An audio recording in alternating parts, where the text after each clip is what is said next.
For this week's Academic Achiever of the Week, sponsored by Marietta College, we look at a senior from Parkersburg South High School who has achieved a GPA of 4.17.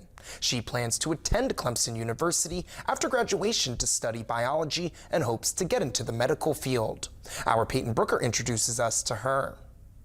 The WTAP High School Academic Achiever of the Week, sponsored by Marietta College. Mylee Brown is a senior at Parkersburg South High School and has a cumulative GPA of 4.17. Brown says getting good grades is very important to her because of what she wants to study after graduation.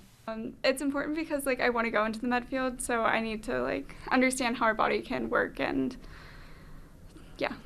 After high school, Mylee plans to head down south to study at Clemson University. I'll be going to Clemson University and majoring in biology, and then I want to go to med school and become a radiologist. I just think it's so interesting, and the life cycle and how our cells and how our body works and functions. Brown said she chose Clemson because of the resources it offers. I think the resources available will help me because I'll have a better ability to get just help with stuff I'm struggling with throughout programs there. Brown says managing her time in college will be one of the key things she'll have to work on. Probably my time management, because I feel like I need to allot more time to studying. Outside of the classroom, Brown played on the Patriot volleyball team and has volunteered time at WVU Medicine Camden Clark. This is Peyton Brooker in Parkersburg, WTAP News. This is home.